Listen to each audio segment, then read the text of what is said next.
ಸುದರ್ಶನ ಚಕ್ರ. ಪಾಕಿಸ್ತಾನ ಭಾರತದ ಮೇಲೆ ಮಾಡಿದ ಸರಣಿ ದಾಳಿಗಳನ್ನ ವಜ್ರದ ಕೋಟೆಯಂತೆ ತಡೆಹಿಡಿದಿದ್ದು ನಮ್ಮ ಹೆಮ್ಮೆಯ ಸುದರ್ಶನ ಚಕ್ರ. ಪಾಕಿಸ್ತಾನದ ಒಂದೇ ಒಂದು ಮಿಸೈಲ್ ಭಾರತದ ನೆಲವನ್ನ ಸ್ಪರ್ಶ ಮಾಡೋದಕ್ಕೂ ಕೂಡ ಸಾಧ್ಯವಾಗಿಲ್ಲ. ಇದಕ್ಕೆ ಕಾರಣ ಸುದರ್ಶನ ಚಕ್ರ. ಭಾರತದ ಅತ್ಯಾಪ್ತ ಸ್ನೇಹಿತ ರಷ್ಯಾ ನೀಡಿರುವ ಸುದರ್ಶನ ಚಕ್ರ ಇಡೀ ಭಾರತವನ್ನ ಕಾಪಾಡ್ತಾ ಇದೆ. ಜಗತ್ತಿನ 7ನೇ ಅತಿ ದೊಡ್ಡ ದೇಶಕ್ಕೆ ರಕ್ಷಾ ಕವಚವಾಗಿ ಈ ಸುದರ್ಶನ ಚಕ್ರ ನಿಂತಿದೆ. ಪುರಾಣ ಕಾಲದಲ್ಲಿ ವಿಷ್ಣುವಿನ ಕೈಯಲ್ಲಿದ್ದ ಈ ಸುದರ್ಶನ ಚಕ್ರಕ್ಕೂ ಈಗ ಭಾರತದ ಬತ್ತಳಿಕೆಯಲ್ಲಿರುವ ಈ ಸುದರ್ಶನ ಚಕ್ರಕ್ಕೂ ಹೆಚ್ಚಿನ ವ್ಯತ್ಯಾಸವೇನೂ ಇಲ್ಲ. ಗುರುವಾರ ರಾತ್ರಿ ಪಾಕಿಸ್ತಾನದ ಎಲ್ಲ ಲೆಕ್ಕಾಚಾರಗಳನ್ನ ತಲೆ ಕೆಳಗೆ ಮಾಡಿದ್ದು ಇದೇ ಸುದರ್ಶನ ಚಕ್ರ. ಮಿಲಿಟರಿ ಭಾಷೆಯಲ್ಲಿ ಇದನ್ನ S-400 ಅಂತ ಕರೀತಾರೆ. ಪಾಕಿಸ್ತಾನ ಅನ್ನುವ ರಣಹೇಡಿಗಳಿಂದ ಹಾರಿದ ಡ್ರೋನ್ಗಳು ಈ ಸುದರ್ಶನ ಚಕ್ರದ ಆರ್ಭಟಕ್ಕೆ ಆಕಾಶದಲ್ಲೇ ಪುಡಿ ಪುಡಿಯಾಗಿ ಹೋದವು. ಪಾಕಿಸ್ತಾನ 15ಕ್ಕೂ ಹೆಚ್ಚು ನಗರಗಳನ್ನ ಗುರಿಯಾಗಿಸಿಕೊಂಡು ಡ್ರೋನ್ ಮತ್ತು ಕ್ಷಿಪಣಿಗಳಿಂದ ಅಟ್ಯಾಕ್ ಮಾಡೋದಕ್ಕೆ ಮುಂದಾಗಿತ್ತು. ಕೇವಲ ಮುಂದಾಗಿದ್ದು ಮಾತ್ರವಲ್ಲ, ಭಾರತದ ಮೇಲೆ ದಾಳಿ ಮಾಡಿಯೇ ಬಿಟ್ಟಿತ್ತು ಪಾಕಿಸ್ತಾನ. ಆದರೆ S-400 ಅನ್ನುವ ವಜ್ರದ ಕೋಟೆಯನ್ನ ದಾಟಿ ಬರೋದಕ್ಕೆ ಪಾಕಿಸ್ತಾನದ ತುಕ್ಕು ಹಿಡಿದ ಮಿಸೈಲ್ಗಳಿಗೆ ಸಾಧ್ಯವಾಗಲೇ ಇಲ್ಲ. ಮಿಸೈಲ್ಗಳು ಬಿಡಿ, ಫೈಟರ್ ಜೆಟ್ಗಳು ಕೂಡ ನಮ್ಮ S-400 ಮುಂದೆ ಜುಜುಬಿಯಾಗಿ ಹೋದವು. ಅಲ್ಲಿಗೆ ರಷ್ಯಾ ನಿರ್ಮಿತ S-400 ಅನ್ನುವ ಅಸ್ತ್ರ ಭಾರತಕ್ಕೆ ರಕ್ಷಾ ಕವಚವಾಗಿ ನಿಂತುಬಿಟ್ಟಿದೆ. ಭಾರತದ ರಕ್ಷಣಾ ವ್ಯವಸ್ಥೆಯಲ್ಲಿ ಈ ರಕ್ಷಾ ಕವಚ ಗೇಮ್ ಚೇಂಜರ್ ಆಗಿಬಿಟ್ಟಿದೆ. ಇಸ್ರೇಲ್ ಅನ್ನುವ ದೇಶದಲ್ಲಿ ಯಾವ ರೀತಿ ಐರನ್ ಡೋಮ್ ಅನ್ನುವ ಉಕ್ಕಿನ ಕೋಟೆ ಇದೆಯೋ ಅದೇ ರೀತಿಯ ಉಕ್ಕಿನ ಕೋಟೆ ಕೂಡ S-400 ಮೂಲಕ ಭಾರತ ನಿರ್ಮಾಣ ಮಾಡಿದೆ. ಅಷ್ಟಕ್ಕೂ ಏನಿದು S-400? ಈ ರಕ್ಷಣಾ ವ್ಯವಸ್ಥೆಗೆ ಸುದರ್ಶನ ಚಕ್ರ ಅನ್ನುವ ಹೆಸರು ಬಂದಿದ್ದು ಯಾಕೆ? ಇದರ ಶಕ್ತಿ, ಸಾಮರ್ಥ್ಯಗಳೇನು ಎಲ್ಲವನ್ನ ತೋರಿಸ್ತೀವಿ ನೋಡಿ.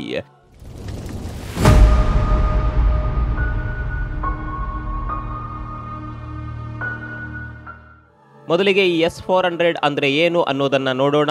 ಇದೊಂದು ಏರ್ ಡಿಫೆನ್ಸ್ ಸಿಸ್ಟಮ್. ಯಾವ ರೀತಿ ಇಸ್ರೇಲ್ ಬಳಿ ಐರನ್ ಡೋಮ್ ಇದೆಯೋ ಅದೇ ರೀತಿಯ ರಕ್ಷಣಾ ವ್ಯವಸ್ಥೆ ಇದು. ಶತ್ರುಗಳ ಮಿಸೈಲ್ಗಳನ್ನ, ಫೈಟರ್ ಜೆಟ್ಗಳನ್ನ ಆಕಾಶದಲ್ಲೇ ಡಿಟೆಕ್ಟ್ ಮಾಡಿ ಅದನ್ನ ಆಕಾಶದಲ್ಲೇ ಪುಡಿಗಟ್ಟುವ ತಂತ್ರಜ್ಞಾನವನ್ನ ಏರ್ ಡಿಫೆನ್ಸ್ ಸಿಸ್ಟಮ್ ಅಂತ ಕರೀತಾರೆ. ಒಂದು ವೇಳೆ ಪಾಕಿಸ್ತಾನ ಡ್ರೋನ್ ಅಟ್ಯಾಕ್ ಮಾಡುವ ಸಂದರ್ಭದಲ್ಲಿ ಈ S-400 ಏರ್ ಡಿಫೆನ್ಸ್ ಸಿಸ್ಟಮ್ ಇಲ್ಲದೆ ಇರ್ತಾ ಇದ್ರೆ ಭಾರತದಲ್ಲಿ ಮಾರಣ ಹೋಮವೇ ಆಗ್ತಾ ಇತ್ತು. ಆದರೆ ಪಾಕಿಸ್ತಾನದಿಂದ ಹಾರಿ ಬಂದ ಒಂದೇ ಒಂದು ಮಿಸೈಲ್ ಕೂಡ ಭಾರತದ ಭೂಸ್ಪರ್ಶ ಮಾಡೋದಕ್ಕೆ ಸಾಧ್ಯವಾಗಿಲ್ಲ. ಇದಕ್ಕೆ ಕಾರಣ ನಮ್ಮ ಬಲಿಷ್ಠ ಏರ್ ಡಿಫೆನ್ಸ್ ಸಿಸ್ಟಮ್. ಸ್ನೇಹಿತರೆ, ನಿಮ್ಗೆ ಗೊತ್ತಿರಲಿ, ಇದನ್ನ ನಾವು ಖರೀದಿ ಮಾಡಿದ್ದು ರಷ್ಯಾದಿಂದ ಇಂಥದೊಂದು ರಕ್ಷಾ ಕವಚವನ್ನ ಭಾರತ ಖರೀದಿ ಮಾಡ್ತಾ ಇದೆ ಅನ್ನೋದು ಗೊತ್ತಾಗುತ್ತಿದ್ದಂತೆ ಅಮೆರಿಕ ಭಾರತದ ವಿರುದ್ಧ ನಿಂತ್ಕೊಂಡು ಬಿಟ್ಟಿತ್ತು. ಯಾವುದೇ ಕಾರಣಕ್ಕೂ ರಷ್ಯಾದಿಂದ ಈ ಏರ್ ಡಿಫೆನ್ಸ್ ಸಿಸ್ಟಮ್ ಅನ್ನ ಖರೀದಿ ಮಾಡಬೇಡಿ, ನಿಮಗೆ ಬೇಕಿದ್ರೆ ನಮ್ಮ ಏರ್ ಡಿಫೆನ್ಸ್ ಸಿಸ್ಟಮ್ ಅನ್ನ ಕೊಡ್ತೇವೆ ಅನ್ನುವ ಮಾತುಗಳನ್ನ ಅಮೆರಿಕ ಹೇಳಿತ್ತು. ಆದರೆ ಭಾರತ ಅಮೆರಿಕದ ಧಮ್ಕಿಗಳಿಗೆ ಕೂಡ ಹೆದರದೆ S-400 ಮಿಸೈಲ್ ಡಿಫೆನ್ಸ್ ಸಿಸ್ಟಮ್ ಅನ್ನ ಖರೀದಿ ಮಾಡುತ್ತೆ. ಈಗ ನೋಡಿ ಯಾವ ರೀತಿ ನಮ್ಮ ಅತ್ಯಾಪ್ತ ಗೆಳೆಯನ ಅಸ್ತ್ರ ಕೆಲಸ ಮಾಡ್ತಾ ಇದೆ ಅನ್ನೋದನ್ನ. ಅಂದಹಾಗೆ ಭಾರತ ಹಾಗೂ ರಷ್ಯಾ ನಡುವೆ 2018ರಲ್ಲಿ S-400 ಕುರಿತಂತೆ ಒಪ್ಪಂದ ಆಗಿತ್ತು. ಅದು ಕೂಡ ಬರೋಬ್ಬರಿ 35,000 ಕೋಟಿ ರೂಪಾಯಿ ಮೌಲ್ಯದ ಒಪ್ಪಂದ. 35,000 ಕೋಟಿ ಕೊಟ್ಟು ಬರೋಬ್ಬರಿ 5 S-400ಗಳನ್ನ ಭಾರತ ಖರೀದಿ ಮಾಡಿತ್ತು.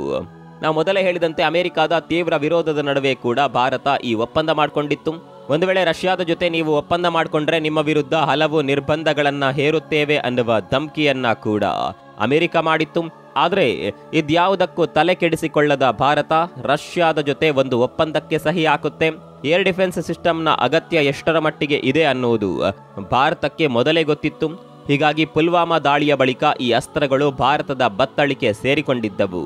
ಇನ್ನು ಇದರ ಸಾಮರ್ಥ್ಯದ ಬಗ್ಗೆ ನೋಡೋದಾದರೆ ಭಾರತದ ಈ ಸುದರ್ಶನ ಚಕ್ರಕ್ಕೆ ಏಕಕಾಲದಲ್ಲಿ 60 ಟಾರ್ಗೆಟ್ಗಳನ್ನ ಫಿನಿಶ್ ಮಾಡುವ ಸಾಮರ್ಥ್ಯ ಇದೆ. ಅಂದ್ರೆ 60 ಕ್ಷಿಪಣಿಗಳು ಭಾರತದತ್ತ ತೂರಿ ಬಂದ್ರು ಅದರಲ್ಲಿ ಒಂದೇ ಒಂದು ಕ್ಷಿಪಣಿ ಭಾರತಕ್ಕೆ ಅಪ್ಪಳಿಸೋದಿಲ್ಲ.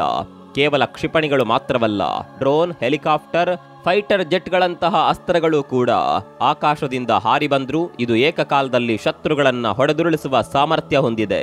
ವಿಶೇಷ ಅಂದ್ರೆ 600 ಕಿಲೋಮೀಟರ್ ದೂರದವರೆಗಿನ ಗುರಿಗಳನ್ನ ಪತ್ತೆ ಹಚ್ಚುವಲ್ಲಿ ಈ ಸುದರ್ಶನ ಚಕ್ರ ನಿಸ್ಸೀಮ. ಅಷ್ಟೇ ಅಲ್ಲ, ಬರೋಬ್ಬರಿ 400 ಕಿಲೋಮೀಟರ್ ದೂರದವರೆಗಿನ ಟಾರ್ಗೆಟ್ಗಳನ್ನ ಕೂಡ ಇದಕ್ಕೆ ತಡೆಯುವ ಸಾಮರ್ಥ್ಯ ಇದೆ. 400 ಕಿಲೋಮೀಟರ್ ವ್ಯಾಪ್ತಿಯಲ್ಲಿ ಎಂಥದ್ದೇ ಡ್ರೋನ್ ಹಾರಿ ಬರಲಿ, ಎಂತಹ ಅತ್ಯಾಧುನಿಕ ಫೈಟರ್ ಜೆಟ್ಗಳು ದಂಡೆತ್ತಿ ಬಂದ್ರು ಅದನ್ನ ಪತ್ತೆ ಹಚ್ಚಿ ಆಕಾಶದಲ್ಲಿ ಒಡಿಸ್ ಮಾಡುತ್ತೆ ಈ ಏರ್ ಡಿಫೆನ್ಸ್ ಸಿಸ್ಟಮ್. ಇನ್ನು ಇದರಲ್ಲಿ 2 ಬ್ಯಾಟರಿಗಳಿದೆ, 6 ಲಾಂಚರ್ಗಳನ್ನ ಇದು ಹೊಂದಿದೆ. ರಕ್ಷಣಾ ತಜ್ಞರ ಪ್ರಕಾರ ಏಕಕಾಲಕ್ಕೆ ಈ ಡಿಫೆನ್ಸ್ ಸಿಸ್ಟಮ್ನಿಂದ 120ಕ್ಕೂ ಹೆಚ್ಚು ಕ್ಷಿಪಣಿಗಳನ್ನ ಹಾರಿಸಬಹುದಂತೆ. ಸದ್ಯ ಭಾರತದ ಗಡಿಯಲ್ಲಿ ಒಟ್ಟು 3 ಕಡೆಗಳಲ್ಲಿ ಈ S-400 ಅನ್ನ ನಿಯೋಜನೆ ಮಾಡಲಾಗಿದೆ. ಜಮ್ಮು ಕಾಶ್ಮೀರದಲ್ಲಿ ಒಂದು ಕಡೆ ಇದ್ರೆ ಪಂಜಾಬ್ ಹಾಗೂ ರಾಜಸ್ಥಾನದಲ್ಲಿ ಕೂಡ ಇದನ್ನ ನಿಯೋಜನೆ ಮಾಡಲಾಗಿದೆ. ಇನ್ನು ನಾವು ಆರಂಭದಲ್ಲಿ ಈ ಏರ್ ಡಿಫೆನ್ಸ್ ಸಿಸ್ಟಮ್ಗೆ ಸುದರ್ಶನ ಚಕ್ರ ಅನ್ನುವ ಹೆಸರನ್ನ ಹೇಳಿದ್ವಿ. S-400 ಅನ್ನೋದು ರಷ್ಯಾ ಇಟ್ಟಿರುವ ಹೆಸರು, ಆದರೆ ಭಾರತ ಮಾತ್ರ ಇದನ್ನ ಸುದರ್ಶನ ಚಕ್ರ ಅಂತಾನೆ ಕರೆಯುತ್ತೆ. ಅದಕ್ಕೆ ಕಾರಣ ಕೂಡ ಇದೆ. ಭಾರತ ತನ್ನ ಅಸ್ತ್ರಗಳಿಗೆ ಹೆಸರಿಡುವಾಗ ಬಹುತೇಕವಾಗಿ ಪುರಾಣದಿಂದ ತೆಗೆದಿಡುತ್ತೆ. ಆಕಾಶ್, ಅಗ್ನಿ, ಬ್ರಹ್ಮೋಸ್ ಹೀಗೆ ಹಲವು ಹೆಸರುಗಳನ್ನ ಪುರಾಣಗಳಿಂದಲೇ ತೆಗೆದು ಇಡಲಾಗಿದೆ. ಇಲ್ಲಿ ಕೂಡ ವಿಷ್ಣುವಿನ ಕೈಯಲ್ಲಿದ್ದ ಸುದರ್ಶನ ಚಕ್ರದ ಹೆಸರನ್ನ S-400ಗೆ ಇಡಲಾಗಿದೆ. ಸುದರ್ಶನ ಚಕ್ರ ಅನ್ನೋದು ವಿಷ್ಣು ಬಳಸುತ್ತಿದ್ದ ಅತ್ಯಂತ ಶಕ್ತಿಶಾಲಿ ಆಯುಧ. ಸದ್ಯ ಭಾರತದ ಬತ್ತಳಿಕೆಯಲ್ಲಿರುವ ಅತ್ಯಂತ ಶಕ್ತಿಶಾಲಿ ಏರ್ ಡಿಫೆನ್ಸ್ S-400 ಆಗಿರೋದ್ರಿಂದ ಈ ರಕ್ಷಣಾ ವ್ಯವಸ್ಥೆಗೆ ಸುದರ್ಶನ ಚಕ್ರ ಅನ್ನುವ ಹೆಸರನ್ನ ಇಡಲಾಗಿದೆ. ಇನ್ನು ಈ S-400 ಜೊತೆಗೆ ಇನ್ನೂ ಹಲವು ಏರ್ ಡಿಫೆನ್ಸ್ ಸಿಸ್ಟಮ್ಗಳು ಭಾರತದ ಬತ್ತಳಿಕೆಯಲ್ಲಿದೆ. ಅದರಲ್ಲಿ ಪ್ರಮುಖವಾದದ್ದು ಆಕಾಶ್ ಏರ್ ಡಿಫೆನ್ಸ್ ಸಿಸ್ಟಮ್. ನಮ್ಮ ಆಕಾಶ್ ಶಾರ್ಟ್ ರೇಂಜ್ ನಲ್ಲಿ ಬರುವ ಕ್ಷಿಪಣಿಗಳನ್ನ ಕೂಡ ಗುರುತಿಸಿ ಹೊಡೆಯುತ್ತೆ. ಹೌದು, ದೊಡ್ಡ ರೇಂಜ್ನಲ್ಲಿ 100 ಕಿಲೋಮೀಟರ್ ದೂರದಲ್ಲಿ ಶತ್ರುಗಳ ಮಿಸೈಲ್ ಬರ್ತಾ ಇದ್ರೆ ಅದನ್ನ ಒಂದೇ ಬಾರಿಗೆ ಹೊಡೆದು ಹಾಕಬಲ್ಲ ಮಿಸೈಲ್ ಡಿಫೆನ್ಸ್ ಸಿಸ್ಟಮ್ಗಳು ಜಗತ್ತಿನ ಹಲವು ದೇಶಗಳ ಬಳಿಯಲ್ಲಿದೆ. ಆದರೆ 3 ಕಿಲೋಮೀಟರ್ ರೇಂಜ್ನಲ್ಲಿ ಶತ್ರು ಪಡೆಯಿಂದ ಮಿಸೈಲ್ ಸುರಿಮಳೆಯಾದ್ರೆ ಅದನ್ನ ಒಡಿಸ್ ಮಾಡಲು ಅಷ್ಟು ಸುಲಭದಲ್ಲಿ ಸಾಧ್ಯವಿಲ್ಲ. ಒಂದೆರಡನ್ನ ಆಕಾಶದಲ್ಲೇ ಬ್ಲಾಸ್ಟ್ ಮಾಡಬಹುದು, ಆದರೆ ಇನ್ನುಳಿದ ಮಿಸೈಲ್ಗಳು ನಮ್ಮ ಮೇಲೆ ಬಂದು ಬೀಳುವ ಸಾಧ್ಯತೆ ಇರುತ್ತೆ. ಇಲ್ಲೇ ಇರೋದು ಸ್ಪೆಷಾಲಿಟಿ. ನಮ್ಮ ಭಾರತದ ಆಕಾಶ್ ಕೇವಲ 25 ಕಿಲೋಮೀಟರ್ ರೇಂಜ್ನಲ್ಲಿ, ಹೌದು, ಕೇವಲ 25 ಕಿಲೋಮೀಟರ್ ರೇಂಜ್ನಲ್ಲಿ ಹಾರಿ ಬರುವ ಶತ್ರುಗಳ 4 ಮಿಸೈಲ್ಗಳನ್ನ ಒಡಿಸ್ ಮಾಡುವ ಸಾಮರ್ಥ್ಯವನ್ನ ನಮ್ಮ ಆಕಾಶ್ ಹೊಂದಿದೆ. ಇನ್ನು ಆಕಾಶನ್ನ ಎಲ್ಲಿ ಬೇಕಾದರೂ ಕೂಡ ಡಿಪ್ಲಾಯ್ ಮಾಡಬಹುದು. ಎಲ್ಲದಕ್ಕಿಂತ ಹೆಚ್ಚಾಗಿ ಇದು ಮೇಡ್ ಇನ್ ಇಂಡಿಯಾ ಅಸ್ತ್ರ. ನಾವೇ ಮಾಡಿರೋದು, ಯಾರ ಸಹಾಯವನ್ನ ಕೂಡ ಪಡೆದುಕೊಳ್ಳದೆ ನಮ್ಮವರೇ ಮಾಡಿರುವ ಅಸ್ತ್ರ ಇದು. ಹೀಗೆ ಒಂದು ಕಡೆಯಲ್ಲಿ S-400 ರಕ್ಷಣೆ ನೀಡುತ್ತಾ ಇದ್ರೆ ಮತ್ತೊಂದು ಕಡೆಯಲ್ಲಿ ನಾವೇ ನಿರ್ಮಾಣ ಮಾಡಿರುವ ಆಕಾಶ್ ನಮ್ಮ ಆಕಾಶವನ್ನ ಕಾಯುತ್ತಿದೆ. ಹೀಗಾಗಿ ಶತ್ರುಗಳು ಏನೇ ಪ್ಲಾನ್ ಮಾಡಿದ್ರು ಅದು ಸಕ್ಸಸ್ ಆಗೋದಕ್ಕೆ ಅಷ್ಟು ಸುಲಭದಲ್ಲಿ ಸಾಧ್ಯವೇ ಇಲ್ಲ. ಹೀಗೆ ಭಾರತದ ಏರ್ ಡಿಫೆನ್ಸ್ ಸಿಸ್ಟಮ್ಗಳು ಅಭೇದ್ಯವಾಗಿದ್ರೆ ಅತ್ತ ಪಾಕಿಸ್ತಾನದ ಏರ್ ಡಿಫೆನ್ಸ್ ಸಿಸ್ಟಮ್ಗಳು ಭಾರತದ ದಾಳಿಗೆ ಪುಡಿ ಪುಡಿಯಾಗಿವೆ.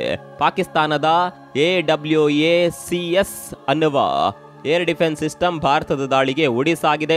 ಇದಕ್ಕೂ ಮೊದಲು ಭಾರತ ಲಾಹೋರ್ನಲ್ಲಿರುವ ಏರ್ ಡಿಫೆನ್ಸ್ ಸಿಸ್ಟಮ್ HQ-9 ಅನ್ನ ನಾಶ ಮಾಡಿತ್ತು. ಒಂದಂತೂ ಸತ್ಯ, ಪಾಕಿಸ್ತಾನದ ಆಟ ಭಾರತದ ಮುಂದೆ ಖಂಡಿತವಾಗಿಯೂ ನಡೆಯೋದಿಲ್ಲ. ಹೀಗೆ ಭಾರತ ಮತ್ತು ಪಾಕಿಸ್ತಾನದ ನಡುವೆ ಒಂದು ಕಡೆ ಅನಧಿಕೃತ ಯುದ್ಧ ನಡೀತಾ ಇದ್ರೆ ಅತ್ತ ಬಲೂಚಿಸ್ತಾನ ಸ್ವತಂತ್ರ ದೇಶ ಅಂತ ಘೋಷಣೆ ಮಾಡಿಕೊಂಡಿದೆ. ಸಂಪೂರ್ಣ ಬಲೂಚಿಸ್ತಾನದ ಮೇಲೆ ನಮ್ಮ ಹಿಡಿತ ಇದೆ ಅಂತ ಬಲೂಚ್ ಆರ್ಮಿ ಘೋಷಣೆ ಮಾಡಿಕೊಂಡಿದೆ. ಅಲ್ಲಿಗೆ ಪಾಕಿಸ್ತಾನ 2 ಚೂರಾಗೋದ್ರಲ್ಲಿ ಅನುಮಾನ ಬೇಡ. ಬಲೂಚ್ ಆರ್ಮಿ ಇದೇ ಸಂದರ್ಭಕ್ಕಾಗಿ ಕಾದು ಕುಳಿತಿತ್ತು. ಆ ಸಮಯ ಈಗ ಬಂದಿದೆ. ಹಿಂದೆ ಬಾಂಗ್ಲಾವನ್ನ ಸ್ವತಂತ್ರ ದೇಶ ಮಾಡಿದ್ದ ಭಾರತ ಈಗ ಬಲೂಚಿಸ್ತಾನವನ್ನ ಕೂಡ ಸ್ವತಂತ್ರಗೊಳಿಸಿದೆ. ಪಾಕಿಸ್ತಾನದ ಈ ಹೀನ ಪರಿಸ್ಥಿತಿ ಬಗ್ಗೆ ನಿಮ್ಗೆ ಏನನ್ಸುತ್ತೆ? ಕಾಮೆಂಟ್ ಮಾಡಿ.